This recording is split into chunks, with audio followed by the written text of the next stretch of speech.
right now. Today is Wednesday, December 2nd.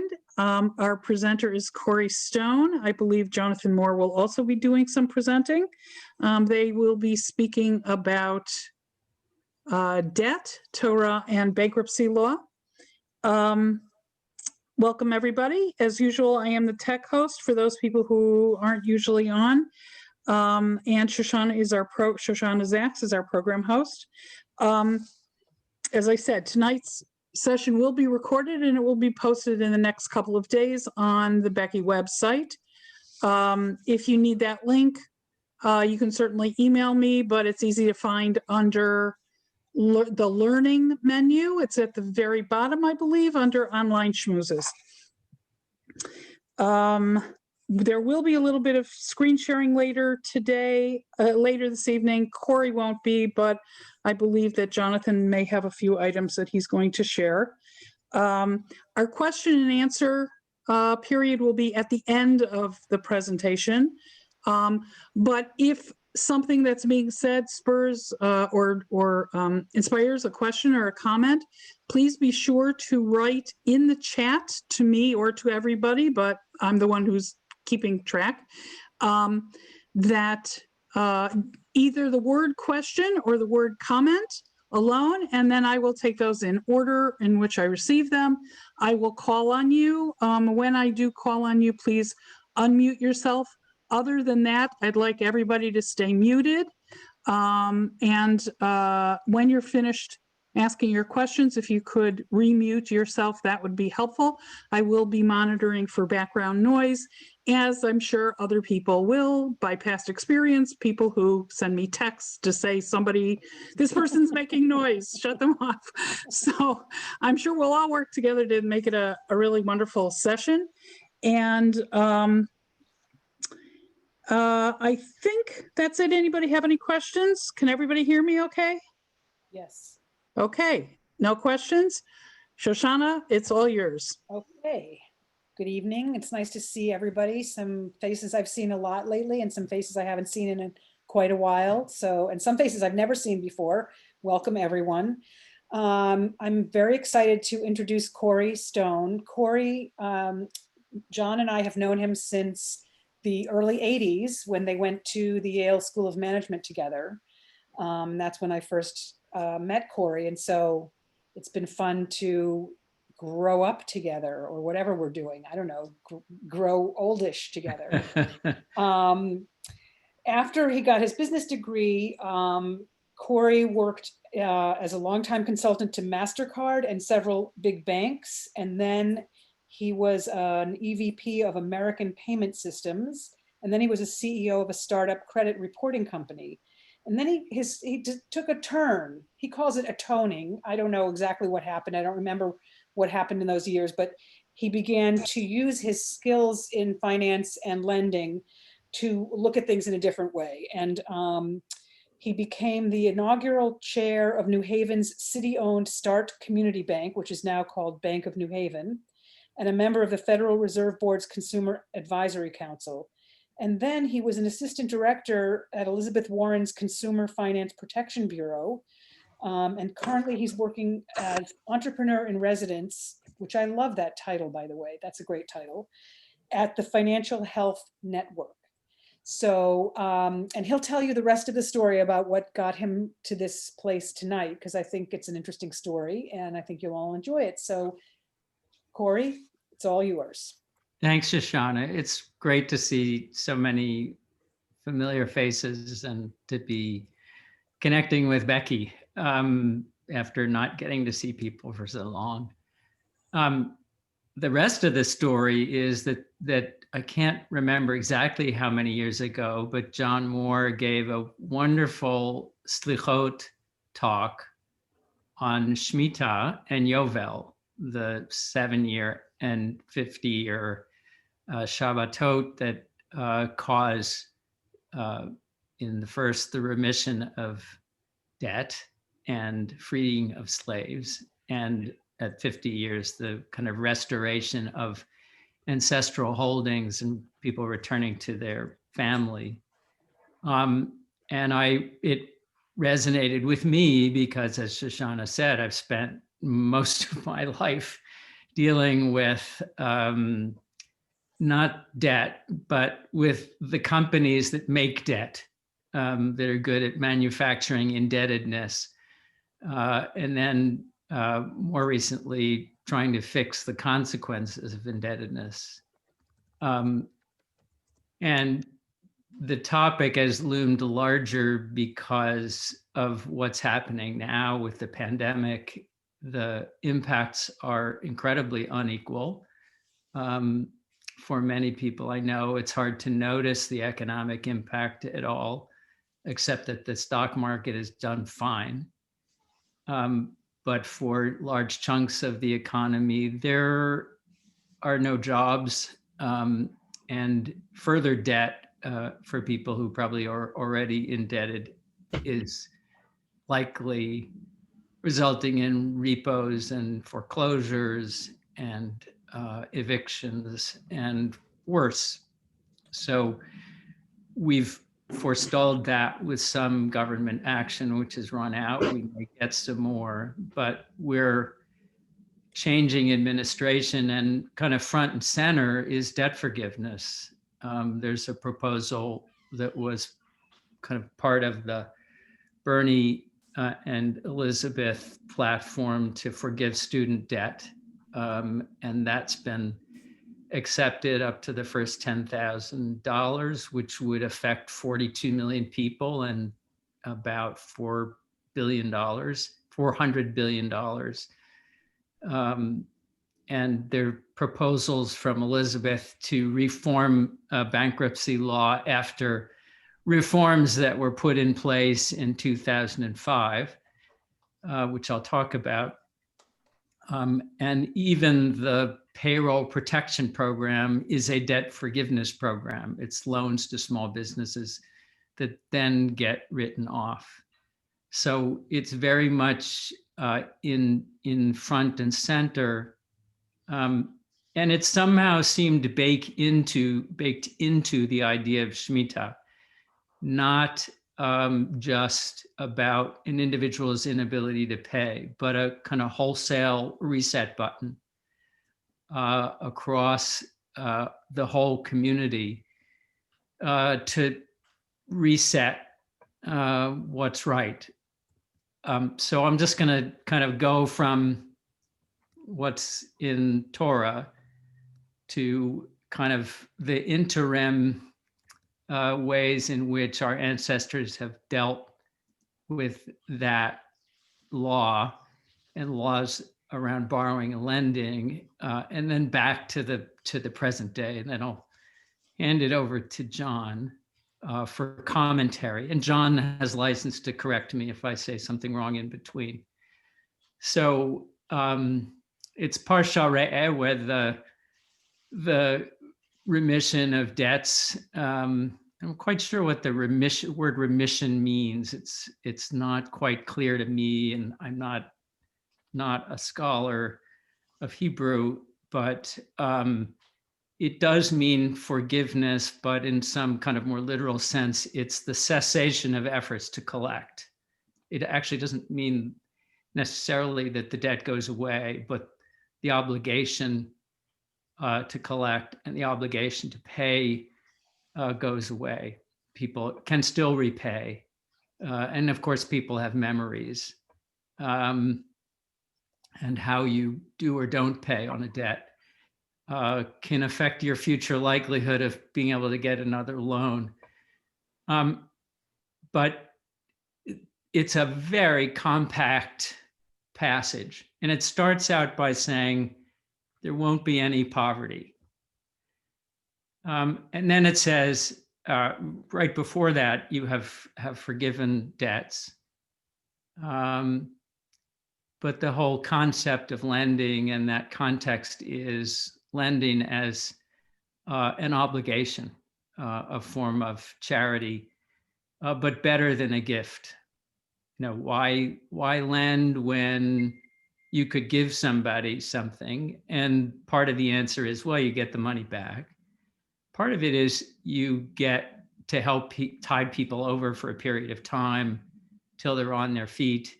And you can imagine in a agrarian society where there's bad luck or crop failures or bad things happen, somebody gets sick, there's short-term needs, and there's by lending a way to tide people over. Lending also gives dignity to the recipient. But the remission of debts acknowledges that there are people who can't pay.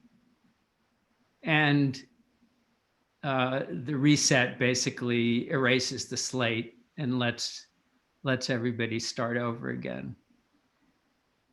There is acknowledgement of motivation and psychology in that parsha too, because it recognizes that a lender might not lend in the 6th year if he knows that he's not going to get repaid shortly thereafter when debts are remitted. And it cautions against that.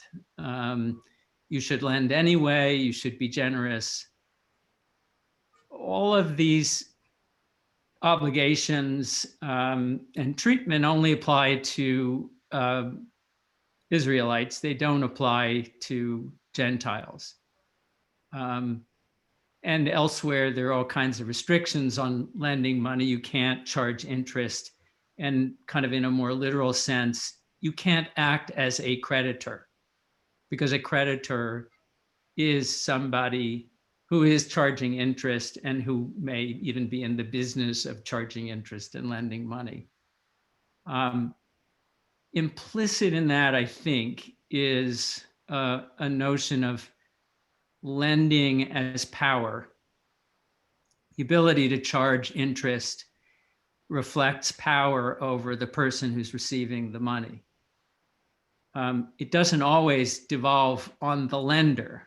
You can be a Donald Trump and be a borrower big time, but have the power to declare bankruptcy, have the power to extract more loans from somebody who you're eventually not going to repay. A good example of that in the Torah would be somebody who's paying wages, then owes the worker wages, and the obligation in the Torah is to pay before the end of the day, before the night falls, or before the morning comes. Now I am getting an echo. Yes, I am too.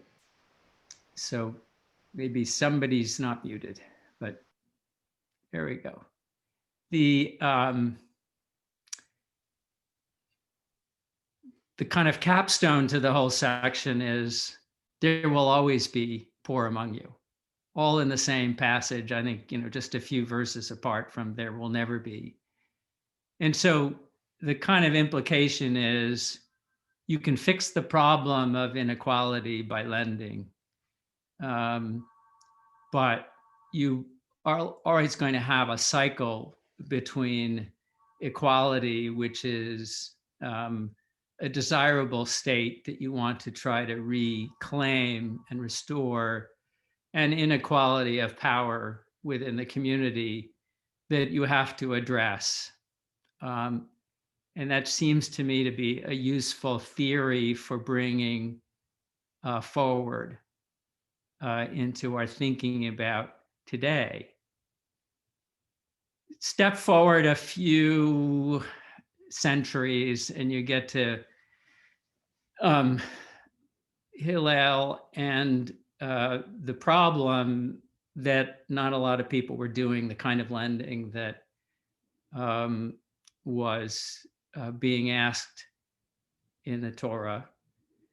And the problem was people were borrowing and not paying back and using Shemitah as an excuse kind of to wait it out.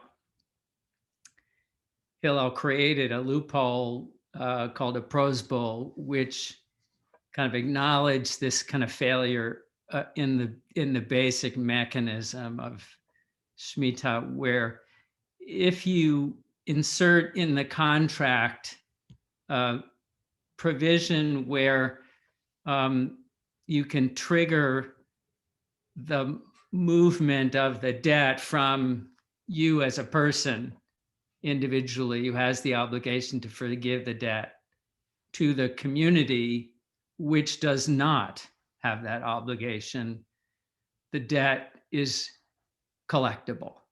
And that became the standard for the way in which lending got done. And the lending got done, a lot of lending got done. It became progressively more part of commerce. And you can imagine as you migrate from an agrarian and barter society where these things, there's a bigger gap in time and space between consumption and production. You need chunks of capital and you need it to be mobile. And people who have capital want to make it useful to people who don't. But the prohibition on interest remained. So the Prose Bowl sort of acknowledges the limitations on human nature on the part of lenders, but also on the part of borrowers who might otherwise take advantage of Shemitah. And it's hard to tell which of the two the Prose Bowl was designed, which weaknesses the Prose Bowl was designed to affect most. And maybe we can assume both. And maybe Jonathan has some thoughts on that. Skip another 1,000 years or so to Maimonides, and you have somebody writing in the diaspora in a center of commerce or in centers of commerce and writing whole books about the obligations of borrowers and lenders. And the level of detail and the amount of case law which he is able to compile is really quite extraordinary. And it gets very specific. And some of the most interesting parts of it, if I can find it here, have to do with the conditions under which a creditor can collect. There's some where they may not, and there are limits. And give me a sec. I can, here we go.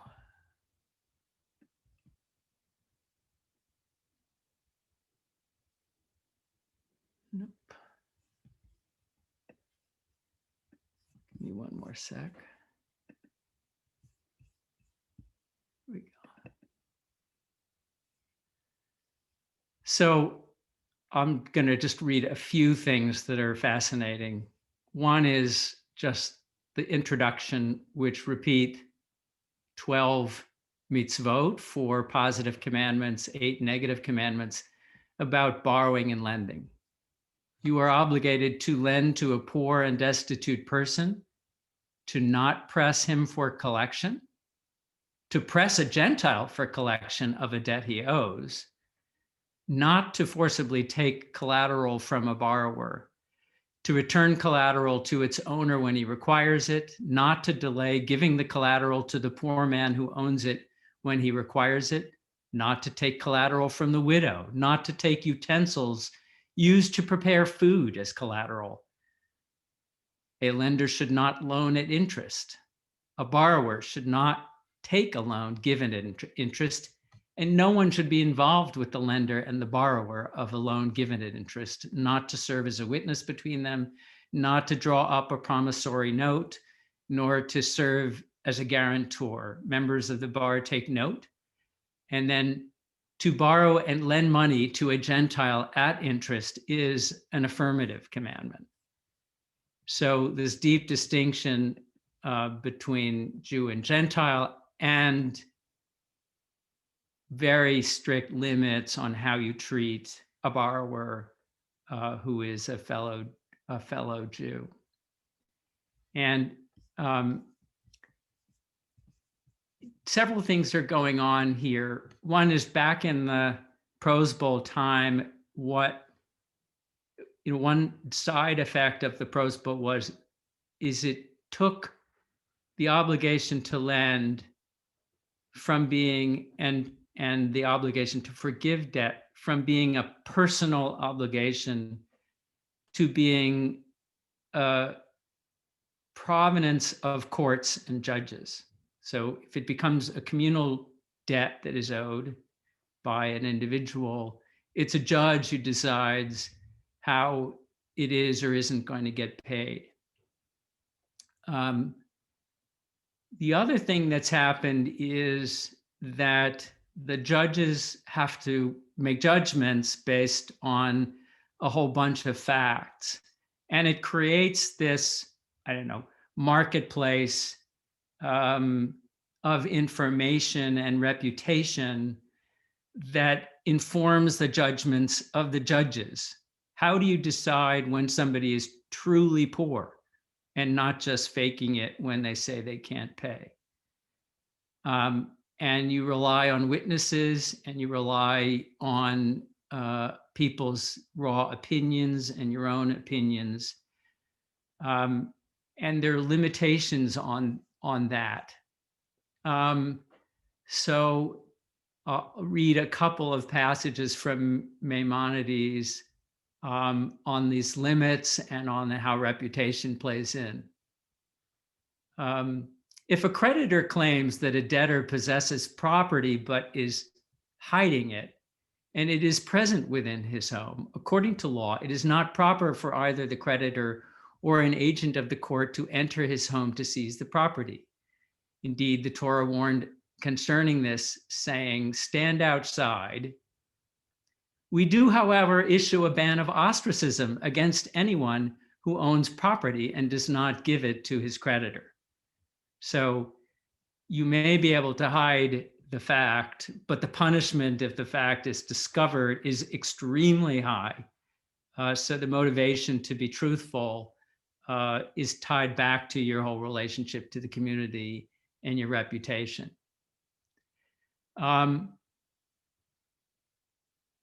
When, however, the Geonim of the early generations who arose after the compilation of the Talmud saw that the number of deceitful people had increased and the possibility of obtaining loans was diminishing, we want to keep these credit markets orderly and functioning.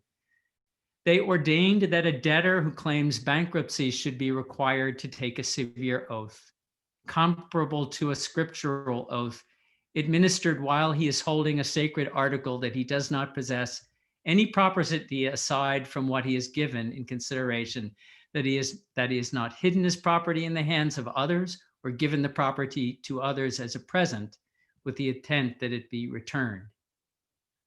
He should include in the oath that any profit he makes and everything that comes into his possession to domain which he acquires, he will not use it to provide sustenance, clothing, or care to his wife or children, that he will not give any person in the world a present. Instead, he will take from everything that he earns food for 30 days and clothing for 12 months that is appropriate for him, not the food of gluttons or drunkards, nor that enjoyed by the sons of royalty, and not the garments of the officers of the royal court, but food and clothing that is commonplace for him. Anything beyond his needs he should give to his creditor little by little until he pays his entire debt. Before the oath is administered, a ban of ostracism is issued against anyone who knows that so-and-so possesses property that is either revealed or hidden and does not inform the court. And there are many more kind of very specific kinds of instructions for judges for different situations. And they are amusing, but also quite stern about the obligation of a borrower. So one imagines that there were still problems in the community of borrowers not repaying their debts and judges having to step in.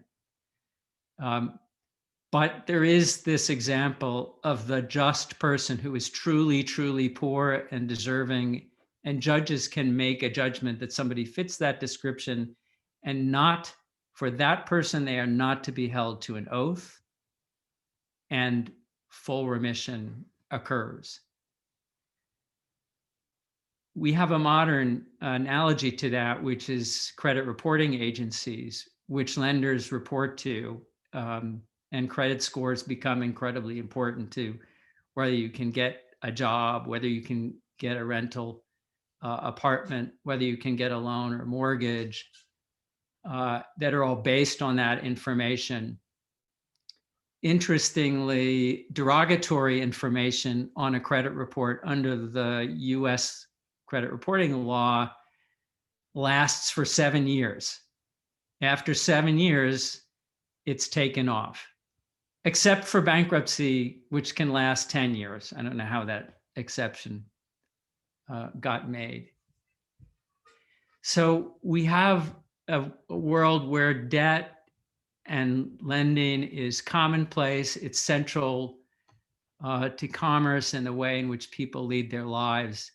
And probably no longer in an environment where the Yovel, it becomes practical because people are not on the land. There isn't anything to restore or be restored.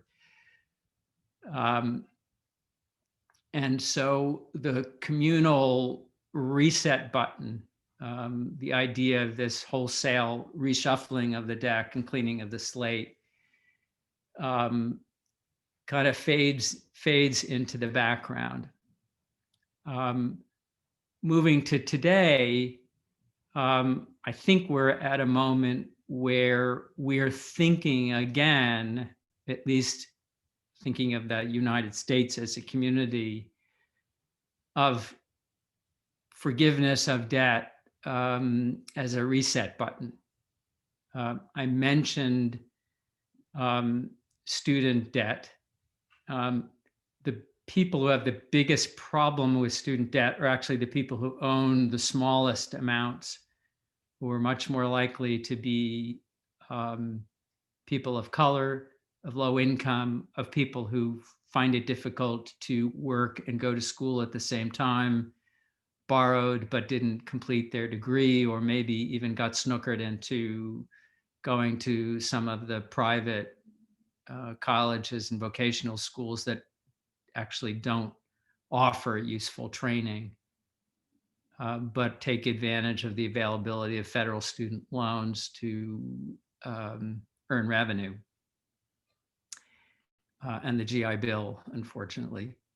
So these are folks whose credit history gets damaged by student debt and then who can't move beyond it. I think for the relatively small amounts that we're talking, this across the board forgiveness is a good idea. $10,000 actually eliminates the debt for about 1/3 of all student borrowers. So it'd be a very significant impact. The worst thing I ever did, I think, as a consultant was to help credit card issuers extend credit to more and more people who would have trouble managing it and repaying it. And during the late 90s, there was a vast increase in experimentation of who would be willing to pay for debt at what rate. The idea of risk-based pricing, which basically says the more risky you are, the more I need to charge you to cover the risk, is another way of saying I am taking advantage of the fact that you're desperate.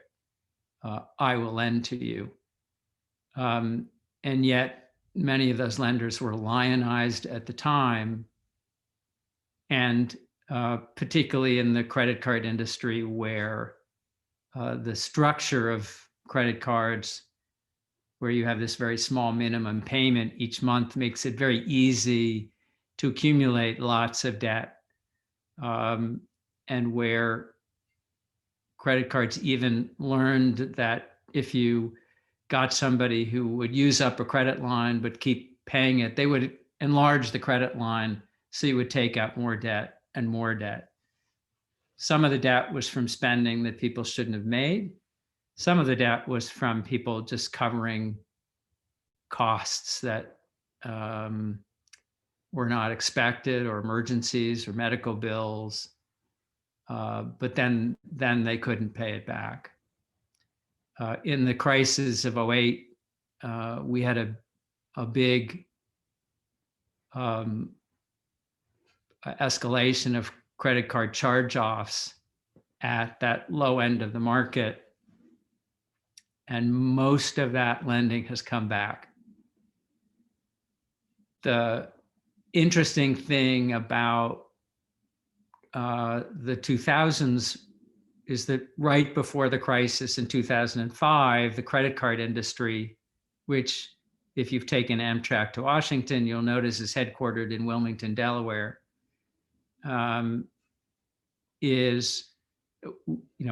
was the industry most affected by bankruptcy. They lobbied for what they called bankruptcy reform, which made it much harder to declare bankruptcy, and which required a means test, and it required counseling, and it put off the time it would take to declare bankruptcy, and raise the cost of making bankruptcy possible.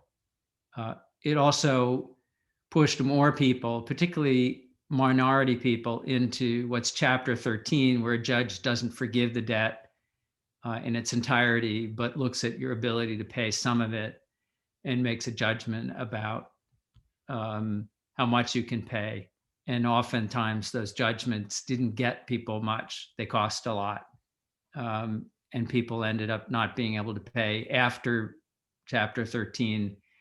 And they would have had a kind of double whammy against them on their credit files that went out for a long period of time. Bankruptcy, in a way, is just ripping off the Band-Aid, taking the hit to your reputation once, and then giving yourself time over the next 10 years to pay back, but without the overhang and obligation that comes with it. Chapter 13 doesn't come with that.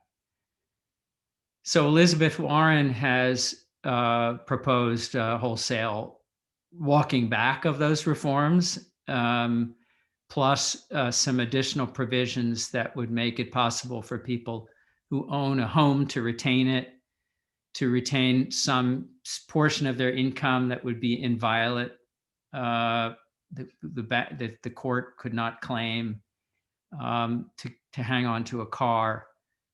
These are all things that actually honor the underlying principle of not keeping productive collateral from the people who need it to earn a living, that we saw in the Torah. It's a smart basic idea. Interestingly, the 2005 legislation coming from Delaware got wholesale support from our president-elect, but he has changed his tune now that he represents the whole country and not the credit card industry, and is supporting this. It's not likely to happen unless there's a Democratic Senate. So lots of things of relevance, lots of ways to think about the original principles, the reset button, the notion of a kind of communal wholesale change that's in the original idea of Shemitah that got lost, bringing it back. And with that, I'm gonna stop and give John a chance to share his wisdom again. Thank you so much, Corey. I really appreciate the opportunity. And it's really fascinating to hear about the sort of as someone who grew up with the new world of debt, as you term it. It's really interesting to hear about sort of the ways in which our economy has transformed. So I'm just going to share my screen, if possible. Daryl, you might have to enable it, I think.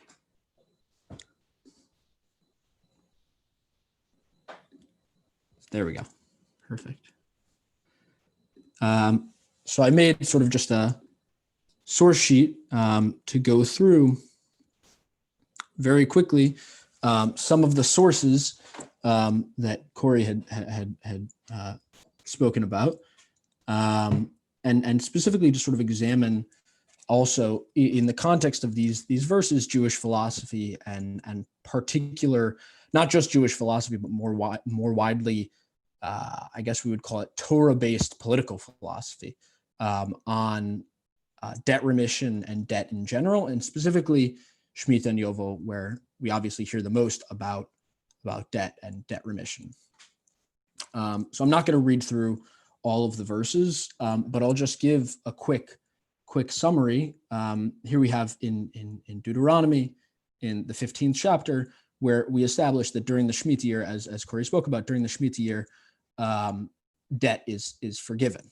And there's an interesting, as Corey also spoke about, we have the construct of Prose Bowl, where the Beit Din, the court, sort of makes the loan the public property, or makes the loan public property, therefore sort of circumventing the mechanism itself of this debt remission. And to my understanding, this was decreed by Hillel the Elder because of the exact reason that lenders would not necessarily want to be giving out loans to people who needed loans in the 6th year or in the 5th year, because they would say to themselves that they don't necessarily want to give a loan to someone that they know for sure is not going to get paid back. But it's interesting to look at the actual psukim, the actual verses in the Torah. If you look at verse 9, it says, "Beware lest you harbor the base thought, the 7th year, the year of remission, is approaching, so that you are mean to your needy kinsman and give him nothing." It's very clear that the ideal condition we're supposed to be in is one where we're able to open up our wallets, where we're able to open up our pocketbooks and give to our neighbors. We're supposed to know them, we're supposed to identify with them, and be able to freely give. And that's sort of the ideal world that the Torah is written for and is written about. And I think the rabbis come along and are dealing with very practical humanity that isn't necessarily always so kind, and has to sort of establish a mechanism such that people who are lending money to the poor are able to continue to do that important role in the sort of agrarian economy that the Torah envisions. And it's an important note, as we'll see, the way in which the Torah deals with debt is the way in which the Torah imagines debt, the way in which debt functioned is unimaginably different from how it functions in today's society. And if we look at source 3, we see the exact prohibition on loaning for interest, which Corey was speaking about. And I think unlike our modern economy, loans are not premised on making a profit from them. We don't have necessarily massive institutions that are giving out loans and making complex risk calculations, seeing who can pay back, who can't pay back, and how can we sort of squeeze the economy and the neediest people in our economy really out of debt through things like credit card debt or student loan debt or things like that. What we have is a fairly simple agrarian economy where you run into, basically, if unless you're a very wealthy farmer, you run into every cycle of the seasons the issue of you need money to buy the seeds before you actually have the profits to be able to buy it. And I think the idea being that sort of in the Torah system, the ideal sort of Jewish economic system contains no interest loaning at all. And it's actually interesting to note that the Abarbanel, who's a commentator, points out that it's possible that this sort of prohibition on loaning for interest might even apply to Christians and Muslims, because they're sort of contained within a wider Abrahamic tradition, if you will. I'm not sure that's necessarily the mainstream opinion, but it's just interesting to note that it's not necessarily just us in it. It also might be our fellow monotheistic comrades, you might say. And so that's interesting to note. And when we look to other countries, when we look to sort of alternative systems of debt, one of the most interesting things is that in Islam, it's the prohibition on loaning for interest is also applied. And there's actually, because Muslims have been able to sort of have many different opportunities to demonstrate different forms of what, you know, Islamic governance or an Islamic economy might look like. I think I read about this a while ago, but you find maybe 4 or 5 different models for how you navigate a modern economy without the interest, so to speak. And some of them seem more like prosable in that it's a technical workaround, and some of them seem to be very genuinely interesting, sort of really radically different approaches to debt. And then I wanted to sort of just take a moment and sweep through a little bit of sort of the philosophical and historical applications, ramifications. I didn't know what the proper word was for this, of debt remission in the Shemitah year. And if we look back, I think oftentimes even into the modern era, reformers, populists, revolutionaries who have a deeply held faith in the Abrahamic tradition look back to the Bible for how the ideal society should be structured. And it's interesting to note, I'll just give two examples before we go into source number 5 here, that we have in maybe the 15th or 16th century, there was an uptick sort of in interests in a pushback against sort of the overwhelming Catholic ideas in the Netherlands. And we have Calvinists sort of coming and learning Hebrew. There's this entire movement of Calvinist Hebraists that are learning Hebrew, that are reading the Rambam, that are reading the Torah in its original language, and are trying to conceive of alternative modes of conducting an economy that won't be so similar to the papacy or to, you know, sort of the what they understood as the Catholic way of conducting the world. And they went back and they saw Shemitah, and there's an interesting, although I think we might term this a dat yachid, a sort of singular opinion within the academy, but there's an interesting historical theory that traces the origin of sort of Hegelian economics, and after that, of course, Marx, back to some of these sort of Dutch Calvinist ideas. I don't know how well founded that is, but I did come across a book that speaks about that. And then also on a similar sort of European note, the Commonwealth of Oceania, which was a book authored by James Harrington, who was a parliamentarian during the English Civil War, uses Shemitah and Yovel, although he doesn't call them Shemitah and Yovel, he probably calls them Jubilee in the sabbatical year. He uses that as a foundation for what he views as state redistribution of wealth and sort of public reclaiming of debts and sort of to ensure that society doesn't become as unjust as it was. And that in and of itself is a fascinating story. But we can look at now with the preamble, we can look at Henry George here, who is a 19th century agrarian populist in America. And he writes a fascinating political pamphlet called Moses, the Crime of Poverty.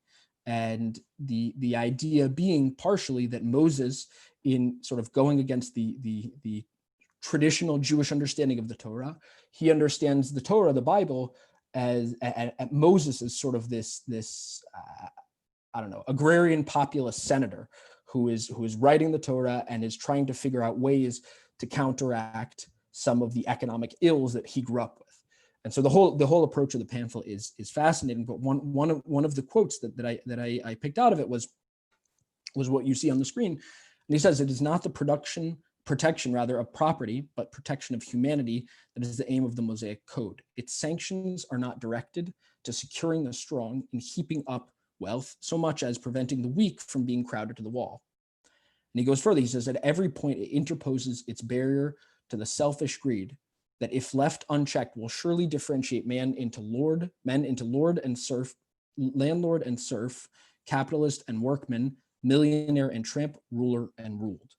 And so we kind of get this vision, this almost, you might call it sort of pre-socialist vision of wealth redistribution. And that in and of itself is sort of a fascinating approach. And he finishes off, he goes through, as you can see on the screen, I won't read through the whole thing, but he finishes off, he says, everywhere and everything, the dominant idea in the Mosaic Code is that of our homely phrase, live and let live. The idea being that in the same way that Shabbat ensures rest sort of to the individual, the sabbatical year ensures a certain rest to society as a whole.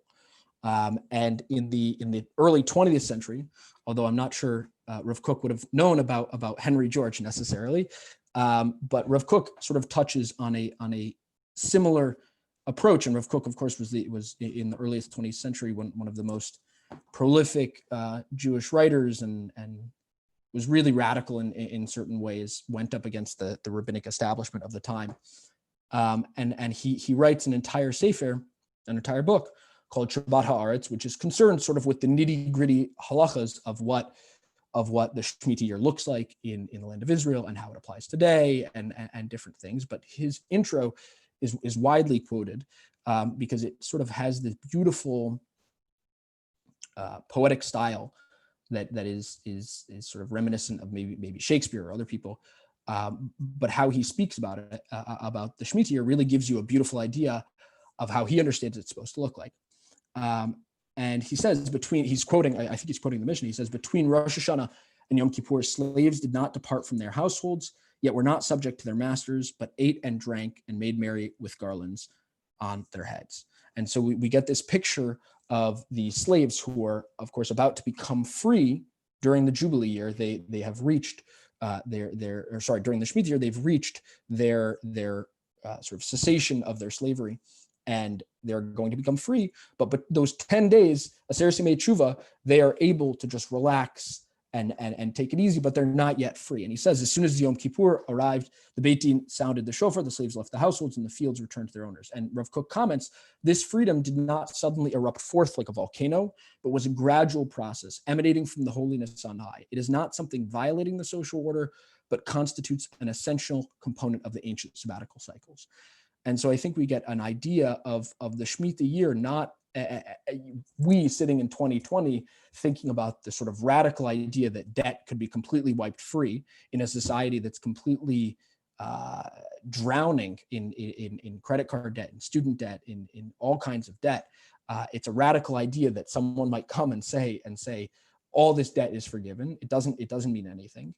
But for Jews living in a Torah society or living at the time when this was applied in a very practical sense, this was a part of life. This was an everyday sort of thing that you knew in 7 years, and then in 7 cycles of 7 years, and in 7 days, and sort of all these sevens, that it's a part of the rhythm of everyday life. And you get a really beautiful sense of what that sounds like. And Rav Kook this is also Rav Kook from the same intro. And he points out that the Shemitah year provides, in the same way that Shabbat provides for the individual, this sort of ability to separate oneself from everyday affairs, to separate oneself from going to work every single day. Right?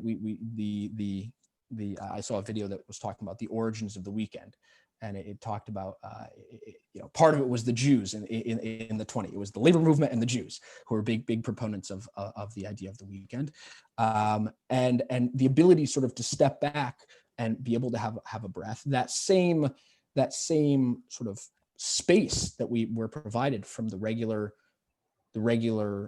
sort of rhythm of everyday life, that same thing that is provided the individual is also provided to the nation in the form of the sabbatical year. Jonathan, I just want to point out the time to you. 5 minutes left. We just want to leave a few minutes for some questions at the end. For sure. Okay, thank you.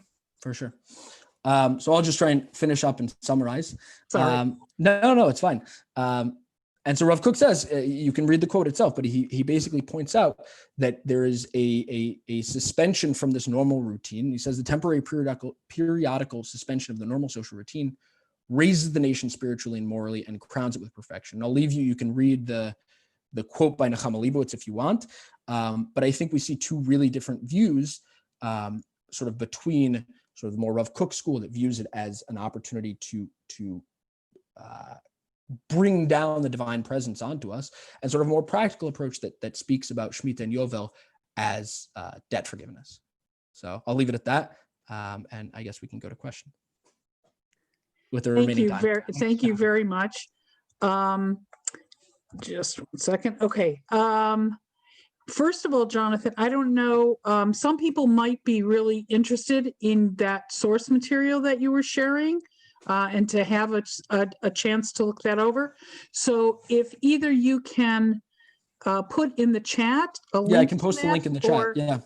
And also, if you wouldn't mind sending me a PDF or sending me the link separately, then if people ask after the session, I can make that available to them as well. Okay. For sure. Because it looked like you had a lot of really good material there. Thank you. So thank you, Corey. Thank you, Jonathan. We have a couple of questions. I'm going to call first on Sasha. Sasha, can you unmute yourself, please? Yeah. So Corey, I very much enjoyed your story. Your presentation was very interesting. And you talked about that in today's society, land ownership and the returning of the land to people is no longer applicable. And it made me think that yes, for people who live in cities, that is to a large degree true, but many people in the world, and for that matter, also people in the United States, own land that they need for their living, right? They eat off of it literally, or they produce their income off of it. And so how can you say, well, that's no longer applicable? And also, I think there's many situations where land that used to be in the family has been divvied up and it becomes non-functional because there isn't enough land for any one person to make a living off of it. And so I was wondering how you view that. Well,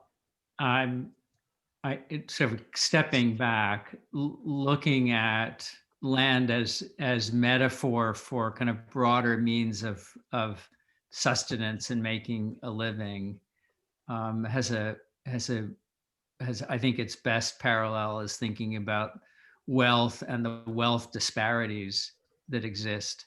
And in some ways, it's useful to think about debt as negative wealth. Sometimes it's secured by an asset and you have the use value of the asset, but more and more debt, particularly credit card debt and student debt, and house debt on houses and land that are underwater where the value is less than the debt. The use value is, may even be impaired, but there's just dramatic inequality, not just in wealth, but in the ability to make a living and to support a family. In our country, the percentage of people who work on the land is now way less than 5%.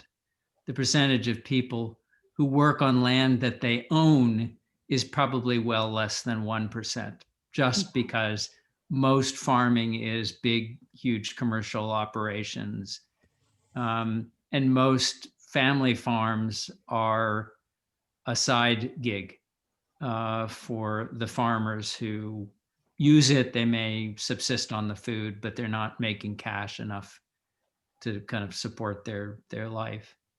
That doesn't mean we shouldn't be supporting family farms and we shouldn't look at that kind of self-sufficiency as a model. I think, in fact, in the kind of in the economy that John was describing, that self-sufficiency in the independent yeoman was the ideal. But we need to sort of think of what the modern equivalent of that is in an information economy.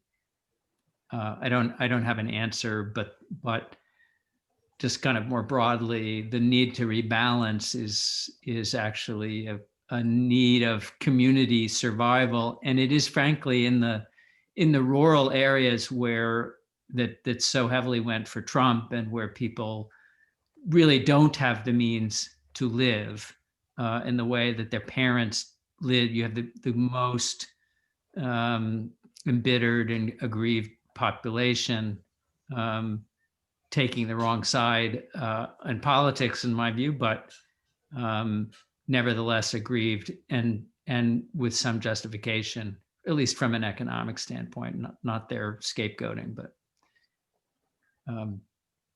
Thank you. thanks Thank for you. remembering the farmers. Thanks. Next question is from David. You have to unmute. Unmute, please. Thank you.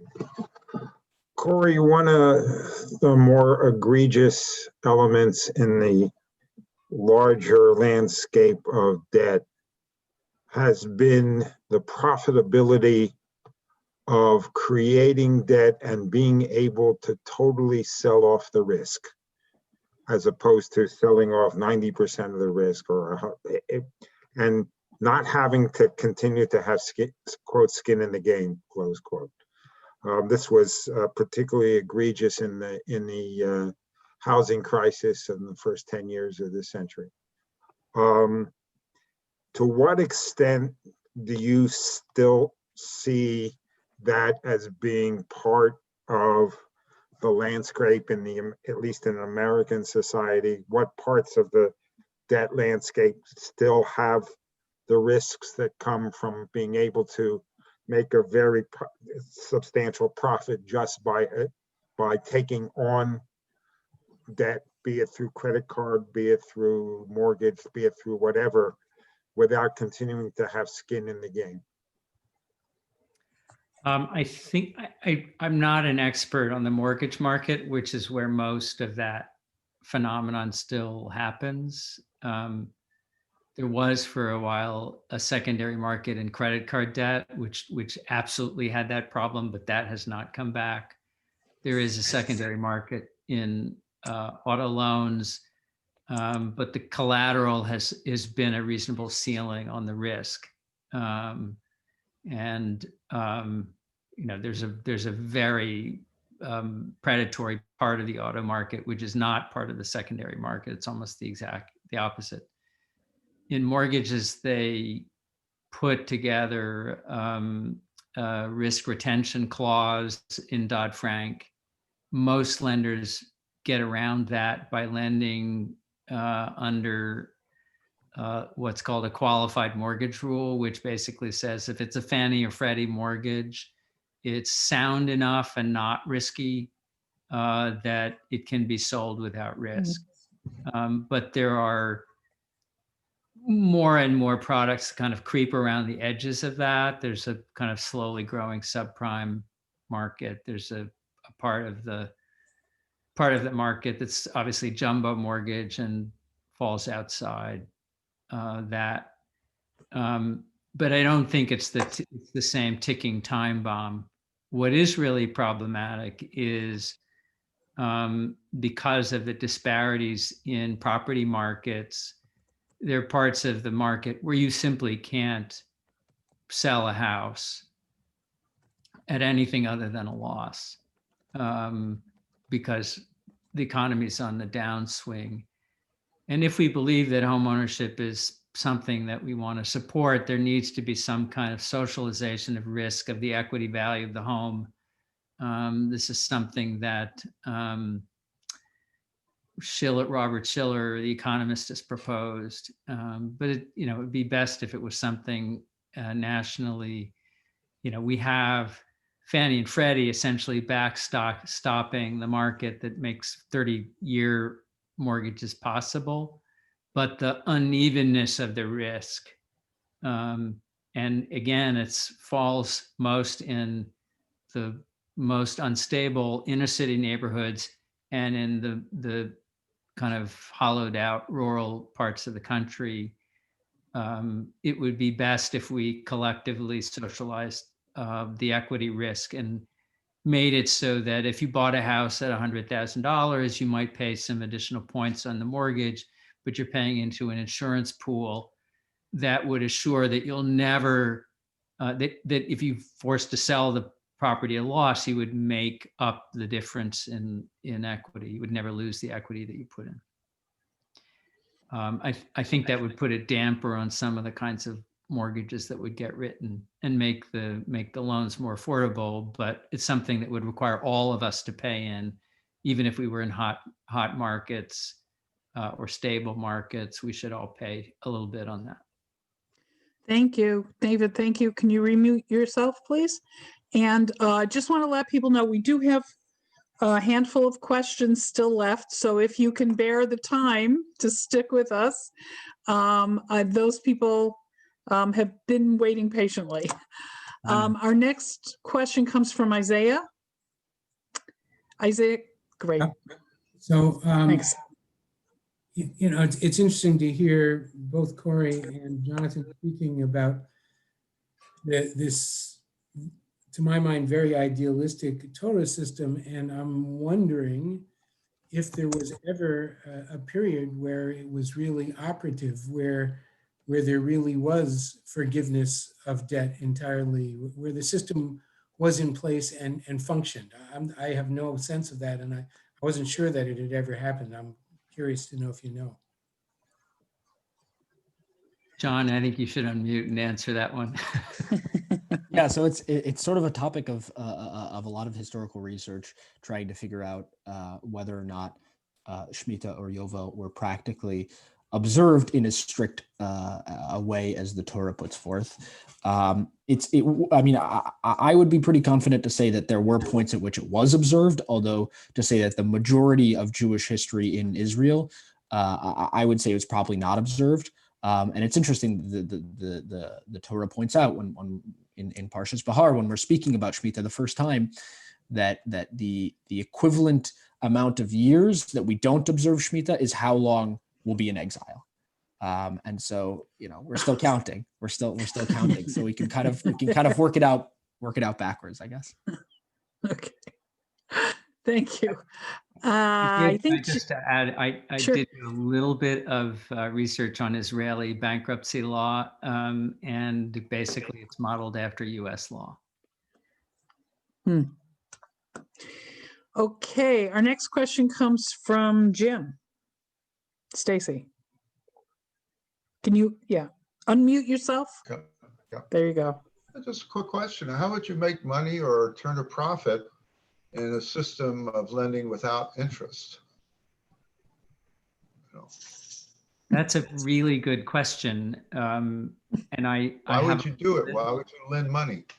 I have a little bit of exposure to halal banking, and they have essentially a sale leaseback kind of mechanism where you sell a thing, so it's not a loan, meaning the person to whom who actually has who is using the house, let's say, they don't own the house, but they are buying it from you over a period of time. And built into that price is a profit. So that's one mechanism where maybe you call it cheating, but they're adding a markup that factors in the time value of money that the seller doesn't have.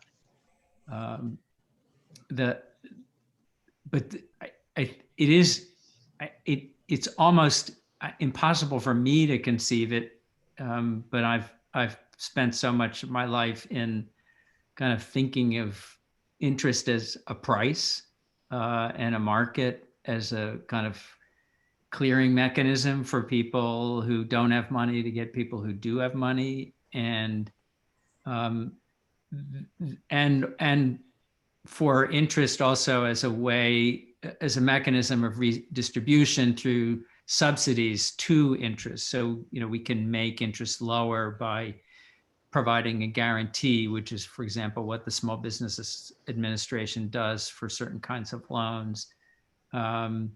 It's a handy mechanism to have interest. It's very weird being in a market where the actual interest rates are so close to zero, because we should all be borrowing up to the hilt and investing it all in the stock market, which may be what Donald Trump has been doing behind the scenes. But that would be disastrous at the end. I don't know the answer to the question. John may have the answer. Yeah, I was just gonna add. Someone said in the comments, sort of similar, but I'll just say it out loud that I think it's hard for us to imagine a system where profit isn't and capital accumulation isn't the primary goal of economic life, or the way, the economic mode that you present yourself to the world. But I think that the Torah particularly or rather, to say it differently, the Torah isn't particularly concerned with how much money you can acquire or how much profit you can make. And I think if you're able to sort of get back the costs you put into something, that's considered good. And yeah, I think an interesting book that was recently written on this is Debt: The First 5,000 Years, which provides a pretty fascinating account of sort of basically the invention of debt and also along with it profit, which is interesting. I would just let people know that Jim Berger has been making some comments to everyone. I don't know that he was going to make those aloud, but if you'll take a moment at some point before you leave to take a look at his comments in the chat. They are addressing specifically these issues. Jennifer's comments, I'm going to just say that was one of the things that was written. So just so you know, even though it says James. Oh, it's Jen. Oh, got it. Okay, so it's Jennifer. So Jennifer is making the comments that are under Jim's name. Just so you know. Actually, we have two more questions that had come in previous to Jennifer's comments. So I'll ask Jay actually to go next. Thanks. It's really interesting. So I think you're probably right that Yovel and that kind of radical redistribution of wealth, if it ever happened, didn't happen often. But I'm wondering about cases where there have been revolutions and where there has been, drastic redistribution of wealth by the new regime. French Revolution to Venezuela has happened. How do they fare after that redistribution? Is it so unsettling that the economy doesn't recover, or is it actually good for the poor people to have that redistribution, forgiveness of debt? I don't know the answer. I think what you're implying is that wholesale redistribution only happens in revolutions, and therefore it doesn't just come with a kind of economic shuffling, but it's like a whole social disruption. The only examples I can think of are like that. But. Yeah, I think that redistribution happens in all kinds of advanced societies on a recurring basis and in an orderly way. The kind of massive disruption where it isn't just distribution of debt, but it's redistribution of property, or the kind of elimination of property, or the claiming of property by the state, I think it's a bigger and maybe a different deal. So that, the bankruptcy law is something that gets revised over and over and over again. And it is, in some ways, loosening it is redistributive, tightening it is less redistributive, but it allows the kind of inexorable tendency towards inequality to go. So it doesn't, we've never had stable bankruptcy law. We've had a cycling back and forth of bankruptcy law and then elimination and then reinstitution of it in our country for a couple hundred years. I think going back to what the highest income tax rate was, and at the end of the Reagan era, it was a lot higher than it is now. And if you think about the existence of estate taxes and mechanisms for redistributing wealth and for subsidizing living or for empowering workers through unions or other things to exert more power. So I think it's just important to be thinking about the need to continually be rebalancing in the face of forces where power begets power and more taking advantage, and where the job of politics in a democracy is to step in and keep that from causing society to explode, so that we don't have the guillotine or the Chavez. Thank you. I think Sarah had a question for John. Yeah, although you might have You answered it. touched on it, yeah. Yeah, so I was going to ask you what to read to learn more about how the Islamic world managed loans without interest. And so halal banking, I guess that would be a wiki thing to start. But what else do you recommend other than the debt the first 5,000 years?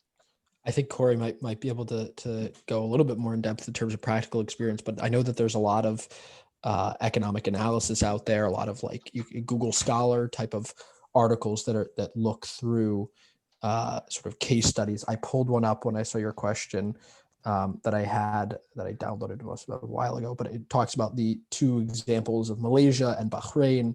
And there's really not, my limited understanding from some reading on this is that there's not one monolithic system of halal banking, but there's, depending on the country, depending on its sort of capitalist orientation, you have different types of debt. So, or different systems of banking. So you might have in Indonesia and Malaysia, which are perhaps less or were perhaps less oriented towards sort of capitalism, a different system than you have in modern day Saudi Arabia or Bahrain.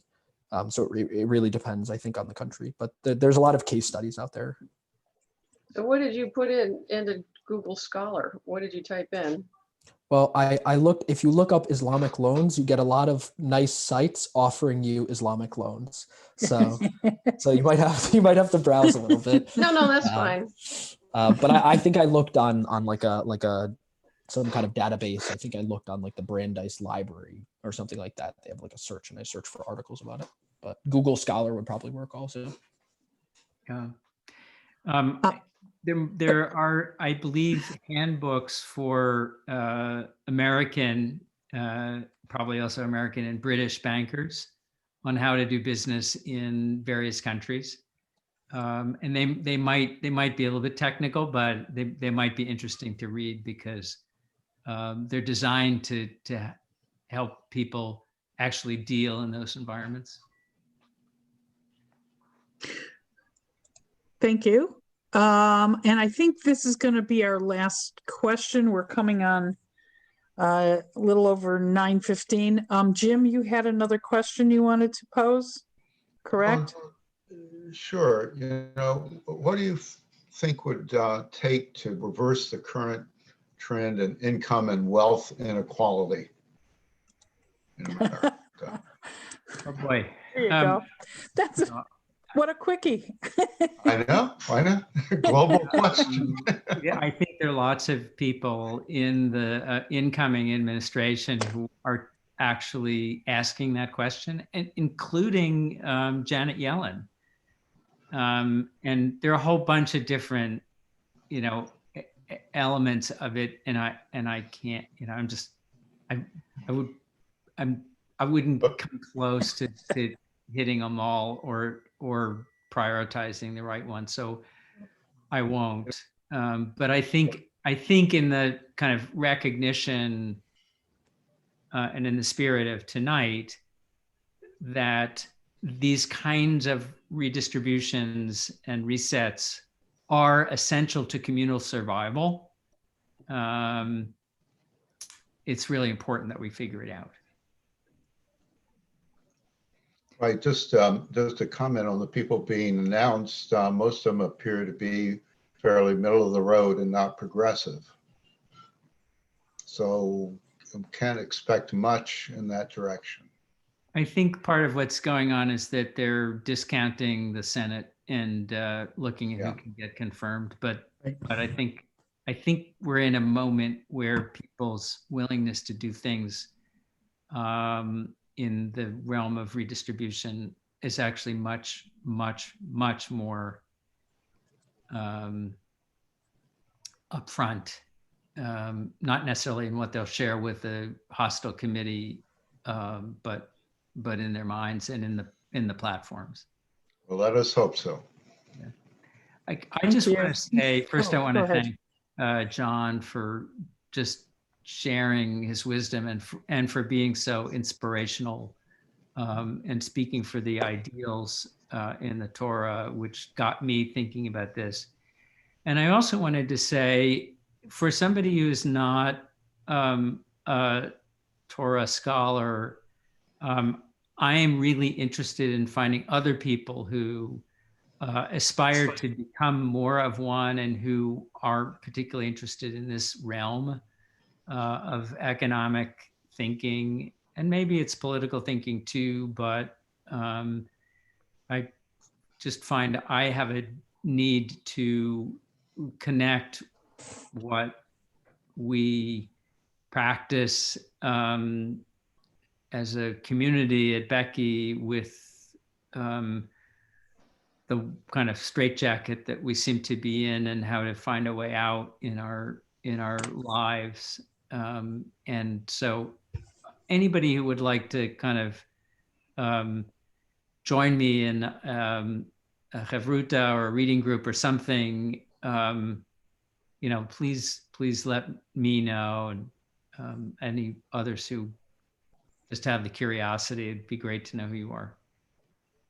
Great. I think Shoshana, you want to? Yes. Take it away. Things. One, I want to say thank you very much. And I'm particularly moved by the fact that this was a talk inspired by a younger person that got somebody who's been in the business and has been thinking about this for literally like 30 plus years to put his thoughts together. And I think the way that you guys brought it to us as a joint effort was really inspired. And I thank you both. And I would put it out to everybody, if you know someone who's younger than 40, who's inspired you in some way, and you'd like to put together something with them, I think it's a very nice format, because it gives us different perspectives on a topic. Also, I want to just welcome people to come back.